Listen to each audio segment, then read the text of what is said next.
Hello students, here once again we come back to our own explanation. After the introduction, we are going to look at the word formation processes. But before we go into the explanation of word formation processes, we are going to have an overview of what word is and how words are formed. Basically, in our previous models, we discussed about words constructed from smaller parts. Words are often defined as minimum free forms, that is, the smallest pieces of language which can be themselves constitute a complete utterance. But they are not the smallest meaningful pieces of language. In the word refill and slowly, we know perfectly well that RE, that is re, and LY means. But these do not constitute words. The smallest meaningful element in a language is called a morpheme. So re and fill are both morphemes. The former cannot exist except when joined to another morpheme, and so is a bound morpheme. But pill is also a word and is therefore a free morpheme. A word may consist of one morpheme or of many. The word meaningful consists of three morphemes, whereas the word molecule is only one, and the word I is a single morpheme, which is itself composed of a single phoneme. So bound morphemes are used extensively in English for the formation of new words. Especially productive are prefix, which are, for example, on, re, de, etc. and suffixes, which are ly, li, nes, is, etc. We also make extensive use of bound morphemes when words change their form for grammatical purposes, as in boy and boys, or talk and talks, and talking and talk. So actually, word formation processes is a process whereby words are formed. In English, English is mostly analytic but has some. As I was saying, English is mostly analytic but has some synthetic properties. In analytic, or let's say in synthetic languages, language in which synthetic relations are expressed by inflectional morphemes rather than by word order are called synthetic languages, while analytic languages are languages in which synthetic relations are expressed primarily by word order rather than by inflectional morphemes attached to words. In here, English language have the properties of these two analytic and synthetic aspects. So word formation process. The operation that we use to form words are called word formation rules or lexical rules. So in word formation processes, it shows us clearly how to illustrate our capacity for creativity in language, and that language is dynamic, ever-changing system. Through words formation, we are able to continually and creatively add words and alter the meaning and structures of existing words. We create English words in a wide variety of ways. Some of these ways are those ways that we are going to explain in due process. Thank you. Hello students, good day. Today we are going to start with the word or one of the word formation processes, which is derivation. So derivation is a process of word formation that creates new words by adding prefixes or suffixes to existing words or rules to transform it into another different lexical category. This process changes meanings, part of speech or branch, but not all bound morphemes changes the lexical category of words. Adding the bound morpheme on, re, and this in unreasonable, refrain, disagree to verb only. The verb only changes the meaning, not its lexical category. Therefore, morphemes that drive other words are different from morphemes that changes its lexical category to another in terms of meaning. So now let us see derivational affixes in English. In English, some bound morphemes are attached at the beginning of a word. Those bound morphemes are called prefix, while the bound morphemes that are attached at the end of the word are called suffixes. So let us see, for example, in the above example given, we said we have unreasonable, refrain, disagree, whereby on is attached to reasonable and then it becomes unreasonable. Re, that is re, is attached to faint, then it becomes refrain. Then this is attached to agree, then it becomes disagree. So if we look at this verb, by attaching these prefixes, it only changes the meaning, not its lexical type. But however, there are some affixes which we call suffixes. When attached at the end of a word, it changes lexical category. That is, from one lexical category, it will change to another lexical category. Let's take, for example, a noun, beauty. Then, if attached with full, it will give you an adjective, beautiful. A noun, care. If attached with full, it will give you careful. A noun, bounty.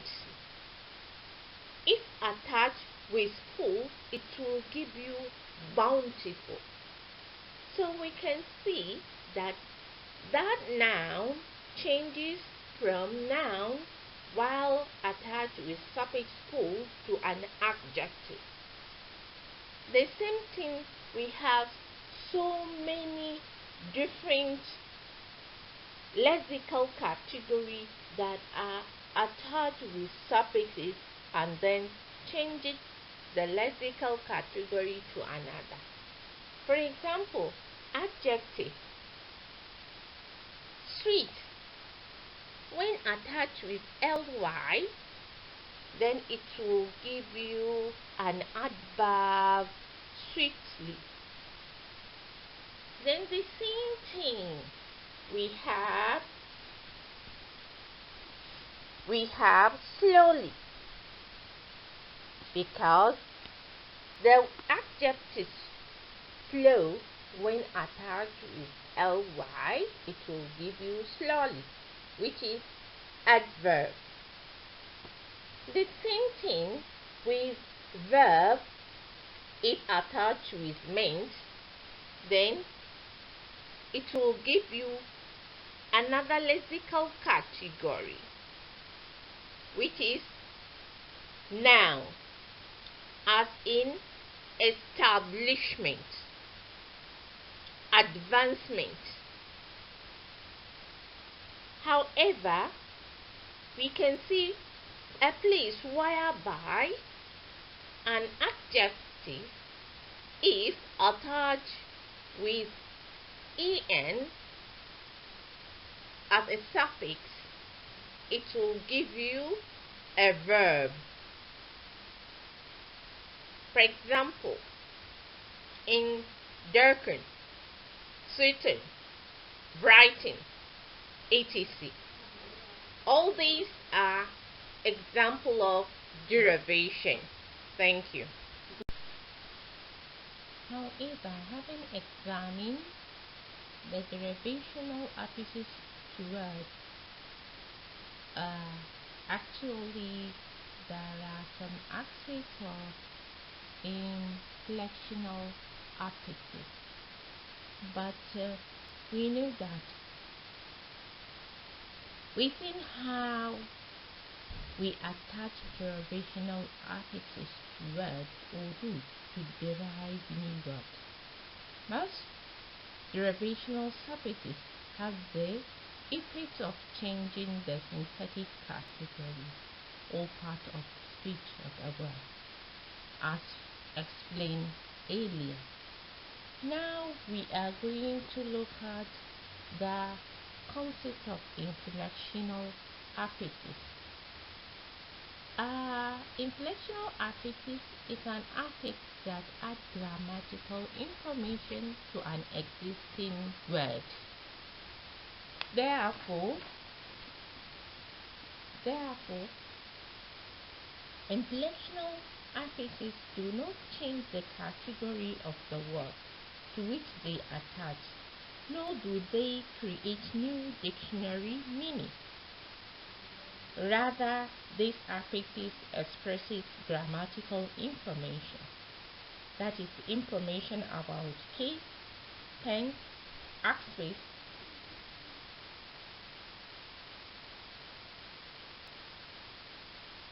number, person, and so on,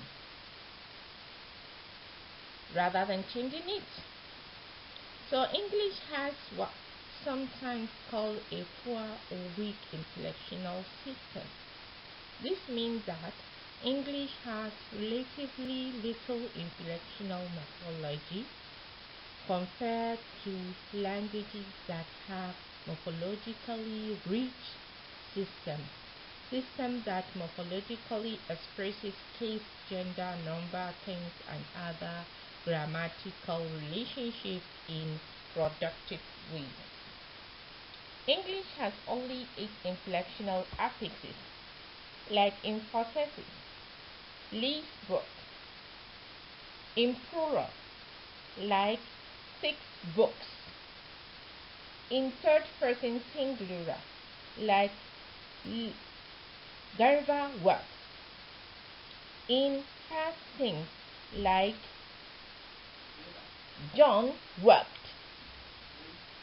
in present participle, like Jumai is working, like in past participle, ed, in Jumai has worked, or Jumai has eaten, in comparative, like Hafsa is taller, like in superlative, that Mariam is tallest.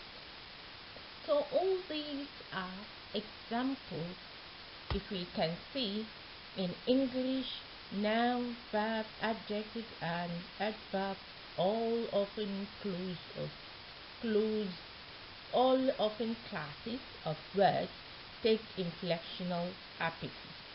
Closed classes of words, preposition, conjunction, quantifier, etc. take non-inflectional affixes in English. Inflectional affixes always follow derivational when if birds are far in a word, which makes sense if we think of inflection as affixes on fully formed words. Thank you.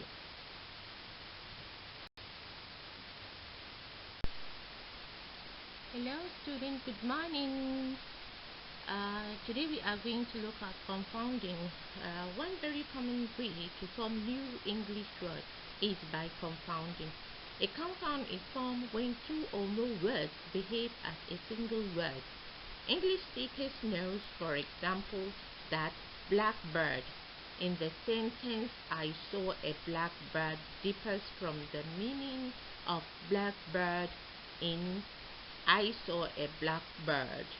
In the first sentence, blackbird means a bird that is black, a bird of any possible species. In the second sentence, blackbird refers to a particular species of bird. In the first sentence, the adjective black modifies the noun bird, and together blackbird is a noun phrase. In the second, blackbird is a noun and more specifically a confound noun. So there are other ways that we can understand some certain confound in English. We can form confound in many different aspects of words in English. For example, noun, we have housefly. Housefly is a confound. However, house and what? Fly, which make it housefly. Then we have break up. Break and up, that is what magic to give us break up. It is a compound noun. Then troublemaker. We have trouble and maker. And when combined or put together, they give us troublemaker. We have adjective confounding. Adjective confounding are, for example, overzealous. In here we have over and then zealous, which make it overzealous. We have upright, we have childlike. Also, there are some confounding in verb, like blackmail, update, outsource.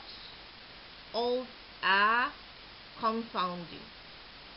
Adverbs also, we have some confound in adverb. For example, however, awkward, therefore are all adverb compounds. Then in preposition also, we have some words like into, in and to, within, with and in, and toward as a compound.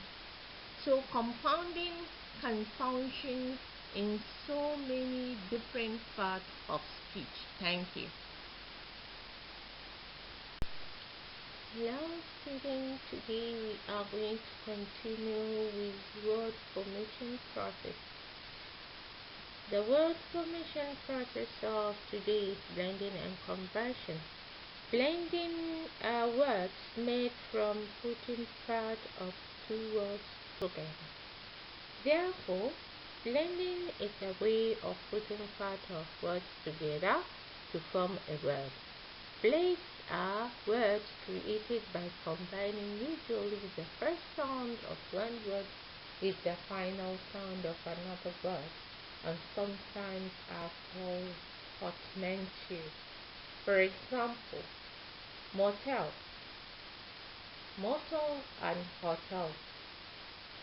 So the first syllables and the last syllable, first syllables of motel is taken, and then the last syllable of hotel are being put together and form motel.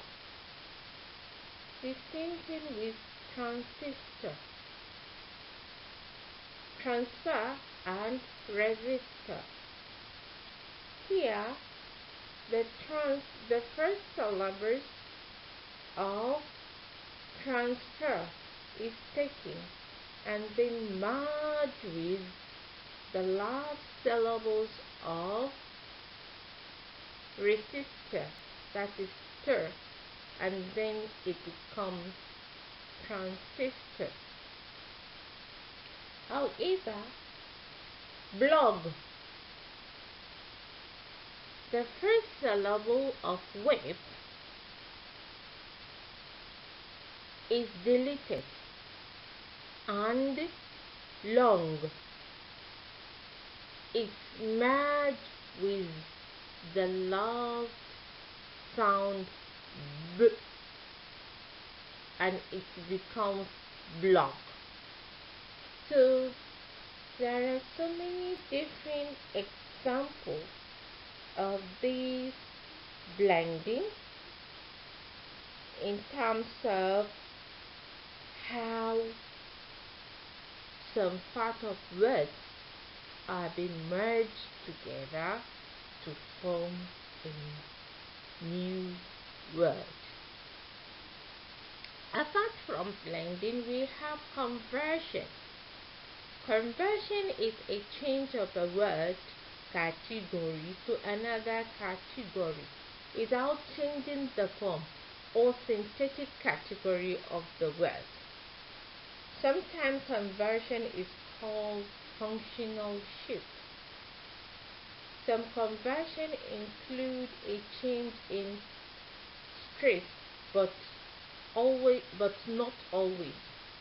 For example, update, verb, to update the calendar, and update as noun for an update. Actually, if we take a lot of words like this word, the word, if we look at it, it does not change in its form, but it changes in terms of the word category from verb to noun. Because if we said someone to update, that means here it is a verb, and when we said reviewed, referred, and update, here it comes as noun. So the word, it does not change the way it is, but it changes in terms of its category from noun to verb. There are so many different examples in English. For example, lead to, which is noun / verb, and we have a lot of example, email and email. Email as a noun, and it can serve as a verb. Email. He emailed her. It is my email. Bookmark and bookmark. noun, and verb. There are so many examples of conversion which exist in English. A lot of them can be used as noun or verb, like text and text. When someone is texting, that means it is a verb. But he writes a text. It is a noun. This is one of word formation which is called conversion. Thank you.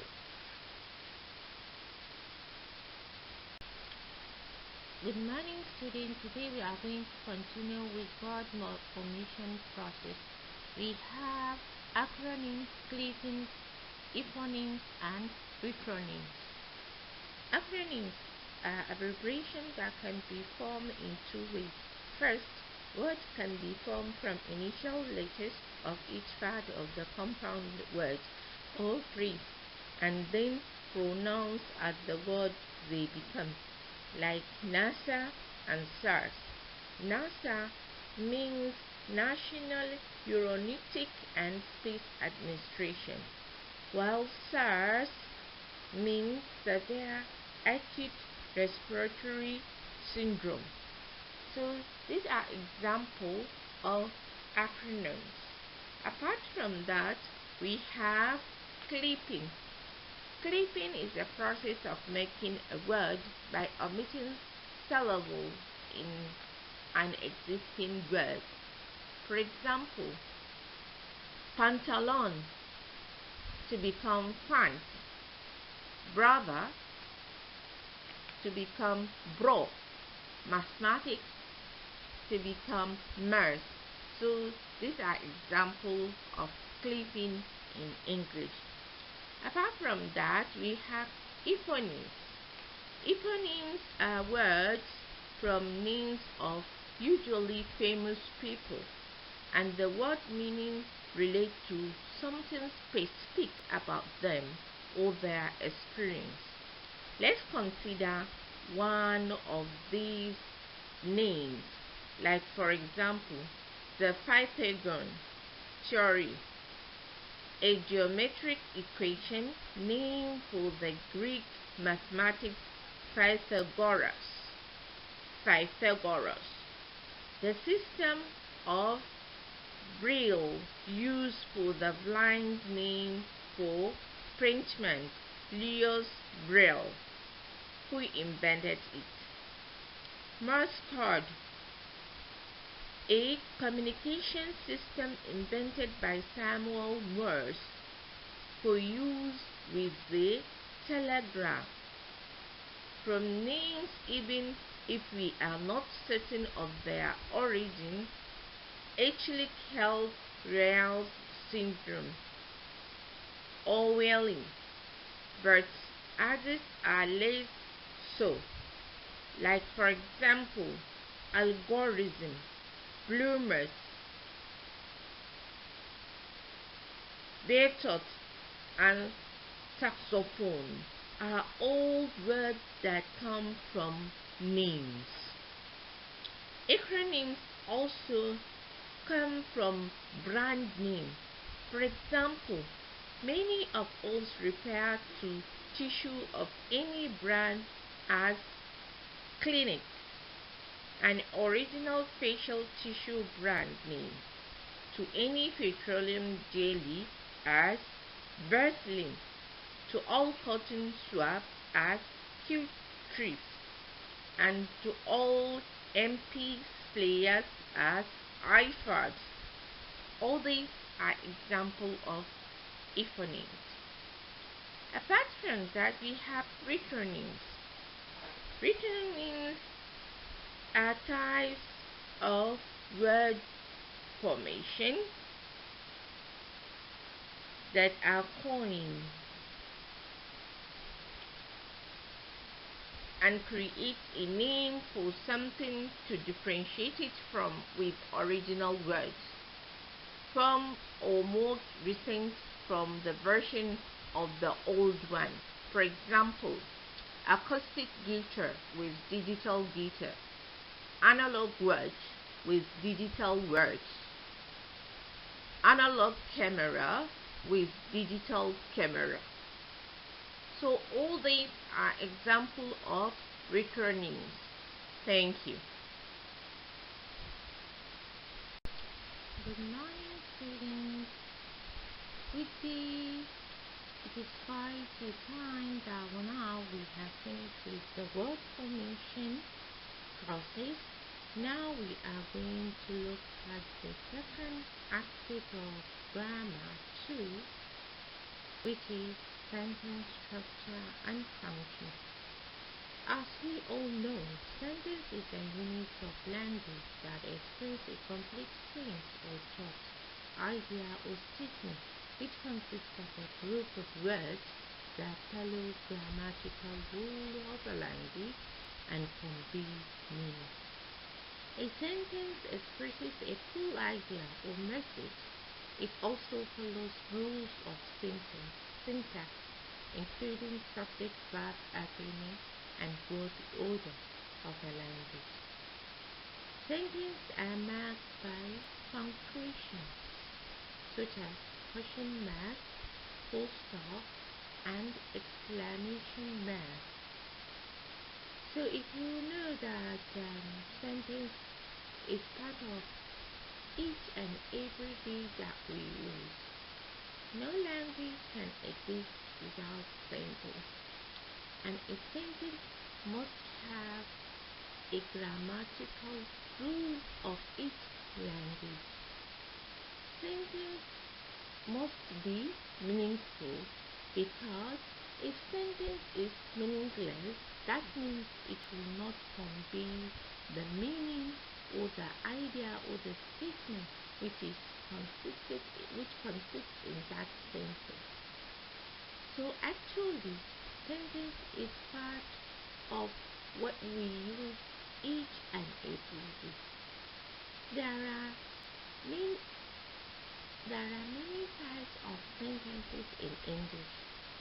We have declarative sentence, interrogative sentence, imperative sentence, as well as exclamatory sentence. Declarative sentences are sentences that state the fact or assertion. For example, the sky is blue, it is raining, John is a doctor. Interrogative sentences are sentences that ask a question. For example, what do you want? What is your name? Where did you live?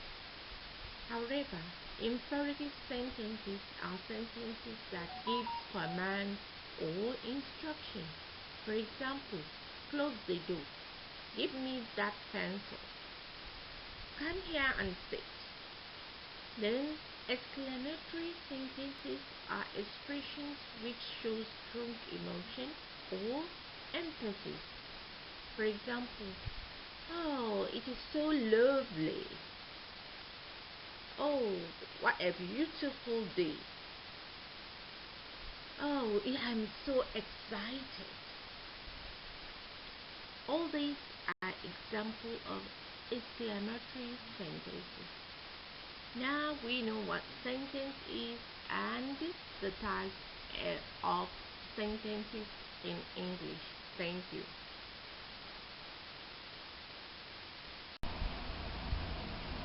Hello students, good day. Once again we are here. We are going to look at the sentence structure. As we explained earlier, the last type of sentence that we explain is based on the sentence function. That is, we have like interrogative sentences, we have declarative sentences, and so on. Now we are going to look at sentence structure according to each structure. So sentence structure is the order of all words or parts in the sentences. The word order of English is subject, verb, object.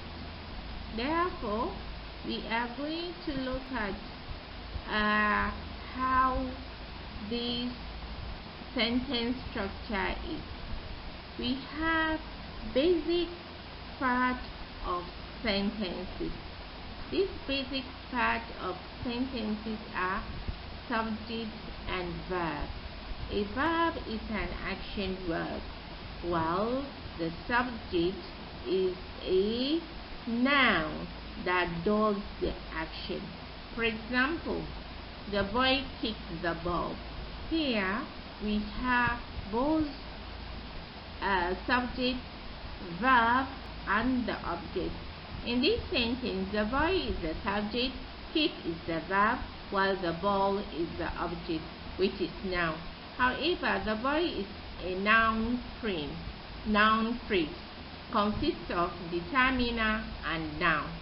The determiner is verb, while the noun is boy, which is called noun phrase. Then kick is the verb, which is verb phrase, because here the verb phrase only consists of main verb, which is kick, while the ball is the noun phrase also, which serves as object.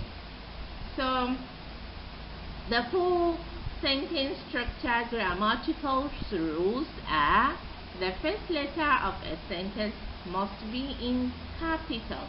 Then the sentence must end with period, that is full stop, question mark, exclamation mark, or quotation.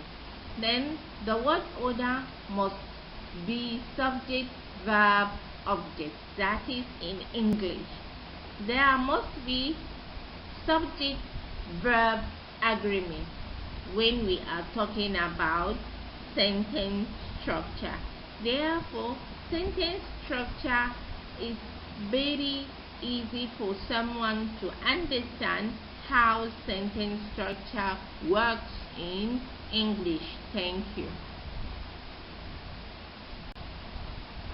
Hello, we are going to continue from where we stopped last time. We discussed on the sentence structure. Now we are going to look at the types of clauses that we have in English. Clause is a synthetic phrase made up of at least a subject, which is MC, and a predicate, which is BC. There are two different types of clauses. We have independent clause and dependent clause, which is called subordinate clause. An independent clause can stand on its own and give a complete sentence, while a dependent clause cannot stand on its own and give complete meaning. Therefore, examples of this dependent clause are for although it was raining, or because I was tired. We can say, if you said although it was raining, then people will be listening, will listen to you to hear the remaining part of the sentence. Therefore, this is an example of subordinate clause. While an independent clause is a complete sentence. For example, if I said I will eat breakfast after 9, whoever I am talking to will understand what I am trying to explain. Therefore, these two types of clauses are the types of clauses that English have. And there are also types of sentence structure. That means that the earlier sentence tab that we did is based according to the function of the sentences. Now, based on the sentence structure, there are four major different kinds of sentence structure in English as follows. We have simple sentence, compound sentence, complex sentence, and compound complex. So each of these sentences, it contains its own features and characteristics. For example, a simple sentence, it contains only one independent clause. We know that we explained that an independent clause can give a complete sentence. So therefore, a simple sentence, it only includes only independent clause, while compound sentence, it has two or more independent clauses. Then complex sentence is, it has one independent clause plus one or more subordinate clauses. And compound complex, it has two or more independent clauses plus one or more subordinate clauses. So if we look at these sentences based on their structural formation, that we call them simple sentence, compound sentence, and complex sentence, as well as compound complex. Simple sentences are pretty simple, just a single independent clause, no more, no less. This includes subject and verb only, and it can also include object wherever it is. So a compound sentence joins together two or more independent clauses into a single sentence. You can connect the independent clauses in two ways, using a comma and a coordination, conjunction, for, and, or, but, or, yet, and so on, and so on. Therefore, using a semicolon between the clauses also, you can at least make a compound sentence. Complex sentences. A complex sentence uses one main independent clause with any number of subordinate clauses, while compound sentences uses coordinating, conjunction, or to join the clauses together. Complex sentences use subordinating, conjunction, as explained earlier. Therefore, apart from that, we have compound complex sentences. As the name suggests, compound complex sentences combine compound sentences with complex sentences. They require at least two independent clauses and at least one subordinating clause to combine them as follows. For example, if you are going to be crazy, you have to get paid for it, or else you're going to be locked up. That is one of the examples. This is the kind of sentences that we have in English. Thank you. Hello students, today we are going to look at the mechanics of writing, which is the last topic of this module, that is module 3 on grammar 2. So, mechanics of writing. Punctuations help convey meaning and clarity in writing. Here are some key punctuation marks, common punctuation marks in English language. The first one is full stop. Full stop is used at the end of sentences. And we have comma. Comma is used to separate words in the list. True. And also to separate phrases or clauses. However, comma comes before and after a clause or phrase that gives additional but not essential information about the noun that follows.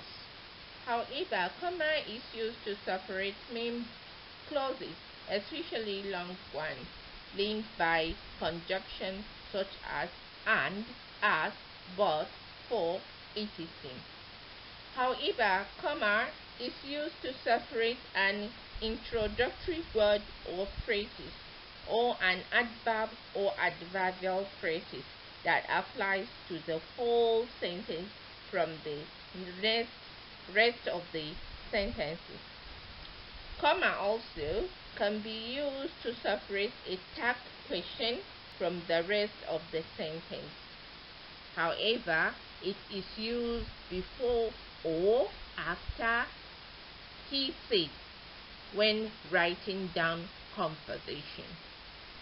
However, comma is used before a short quotation.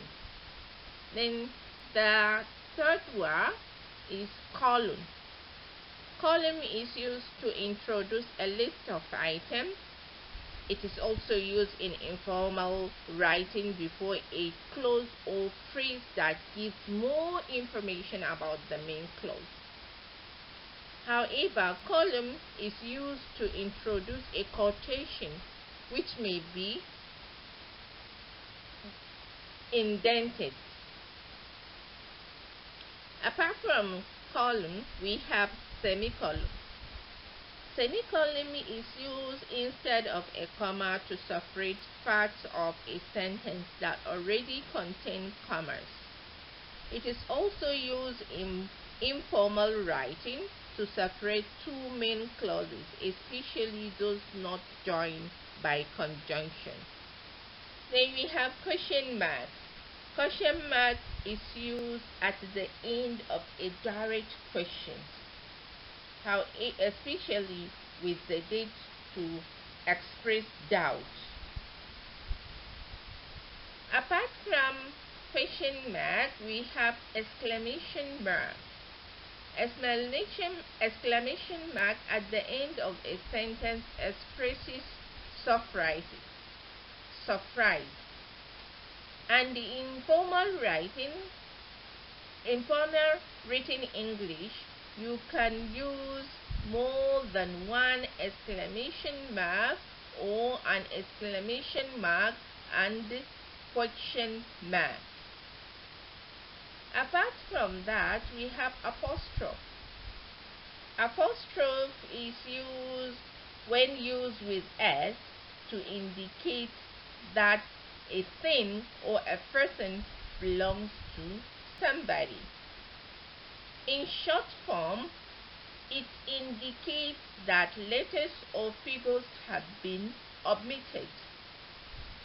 Sometimes with S, it indicates the form and the plural of letter. This is the work of what? Apostrophe. Thank you. Hello, this is a continuation of mechanics of writing. We stopped at with apostrophe. Now we are going to look at hyphen. Hyphen is used to form a compound from two or more other words. It is also used to form a compound from a prefix and a proper name. When writing compound numbers between, hyphen is also used, sometimes in British English, to separate a prefix ending in a vowel from a word from a word beginning with the same vowel. It is also used after the first section of a word, that is divided between one line and the next. So, apart from this, we have dash. Dash is used in informal English instead of a colon or semicolon to indicate that what follows is a summary or conclusion of what has gone before. It is also used singly or in pairs to separate a comment or an afterthought from the rest of the sentence. Dots is another aspect which is used as one of the mechanics of writing. to indicate what words have been omitted, especially from a quotation or at the end of conversation. There is also slash. Slash is used to separate alternative words or phrases, and it is also used in internet and email addresses to separate the different elements, often said forward in slash. Apart from that, we have quotation marks. Quotation marks are used to enclose words and punctuation in a direct speech. It is also used to draw attention to a word that is unused for the context.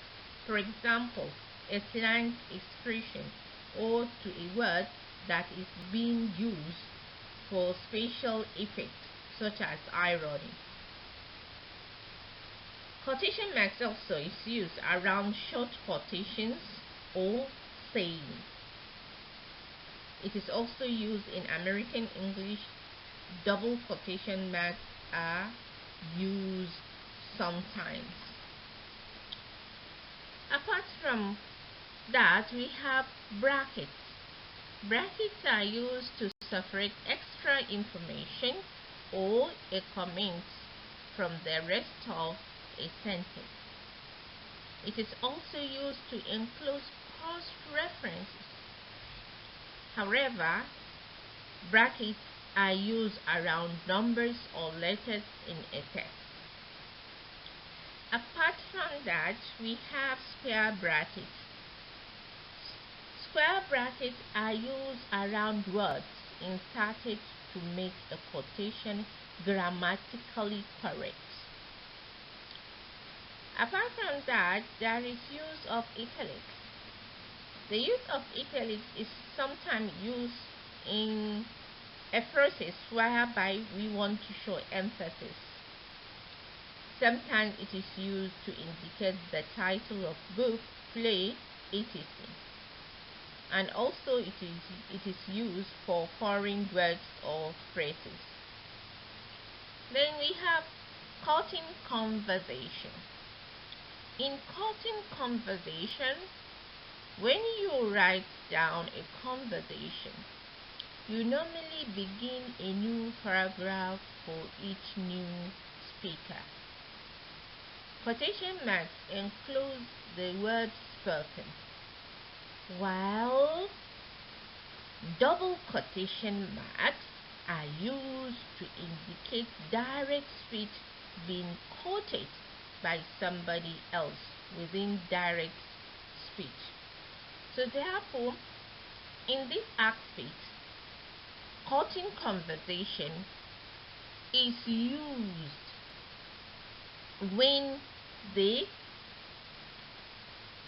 double quotation is used to enclose another person's speech.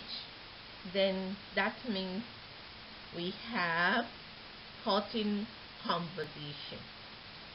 So all these are the mechanics of writing, and it is used explicitly to show how writing is being explained in an explicit way. Thank you.